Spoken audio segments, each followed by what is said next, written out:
Alright, I am at Indianapolis in the Xfinity series in the NASCAR Heat 5 game. This is a test session.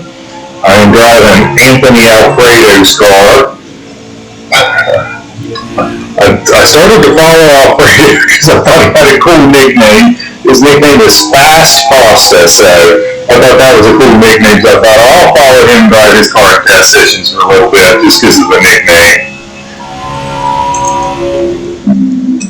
Indy to me is a very, very tough time. Getting the cars to turn off of 2 and 4 and being able to run those 2 turns basically wide open is a huge challenge, I think. I have ran a 51.3 with this setup, as you can see on my record there in the top left corner. I'm hoping I can get a 51.4 at least on the video, and then we can talk about the track, and then we can talk about the setup and show the setup, obviously. I think this is the hardest corner on the track, turn 2. It just seems like it's hard to find a marker to start your turn from, and then it seems like it is tighter than turn 4, probably because you got the pit road exit right there.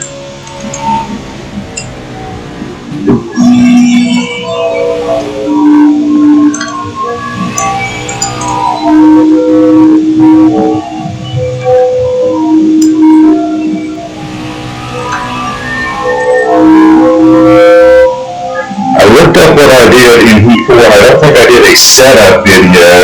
What I did do, wow, we'll take that at 51.2.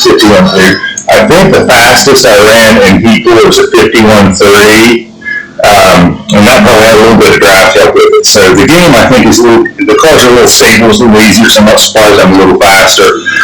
But let's talk about marks on the track and then let's show the setup.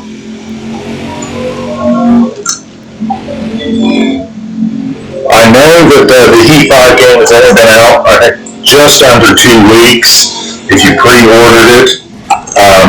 But I went and looked online. Right now, the best lap online is a 51.4.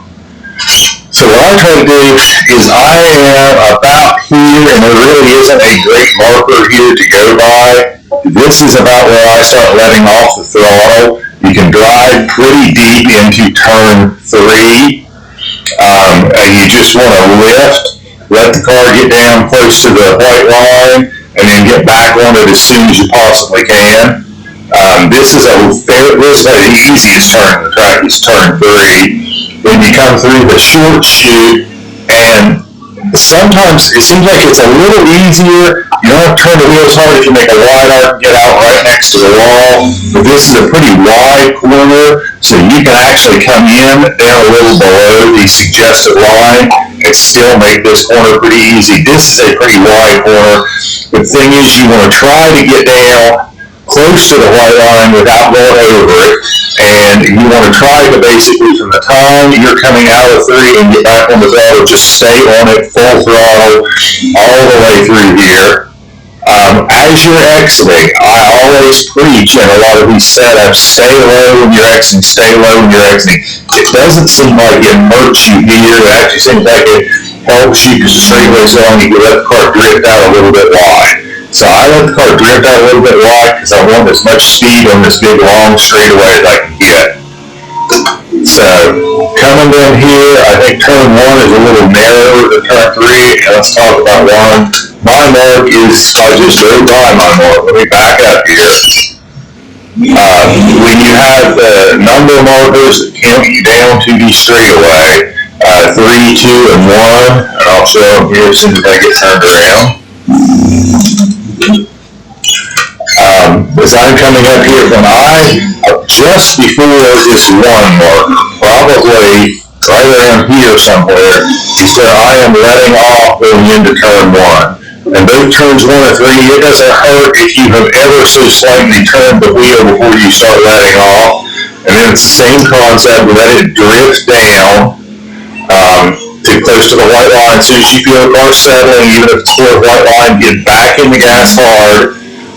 Turn 2, I think, is the hardest corner in the whole speedway. It helps if you can get out wide and do a wide arc, and you've got to dive down into it. One thing I would say is it seems like to make the turn at the end of the turn, and this is on 2 and 4, you got to crank the wheel hard at the beginning. So when you're coming through here, you got to have that wheel cranked pretty hard because you're carrying so much speed coming out of it that if you are getting wide coming out of it, you can't turn the wheel hard enough to get it back down.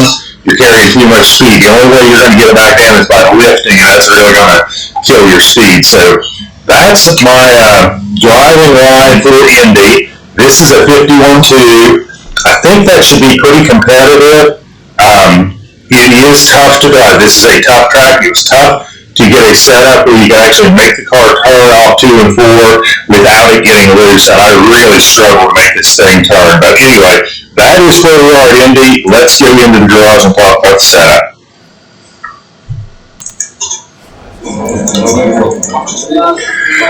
Okay, so this setup is very, very different than what I normally run. I am running extremely high front weight and wedge. I try to do it with the way I normally do it with a lower front weight and wedge.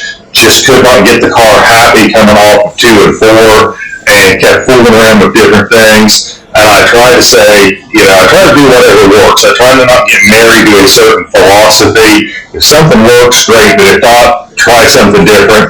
I wound up having to do a higher front weight and wedge here. Now, those things both make the car tighter.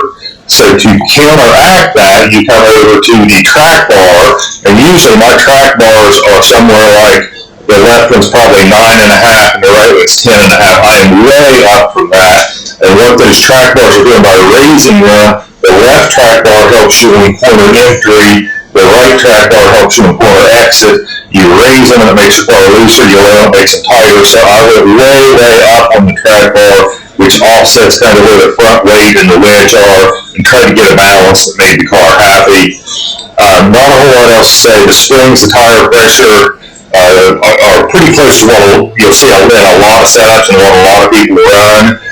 The tire pressure is pretty much close to what the default settings are. I do want to talk for a minute about the rear end ratio.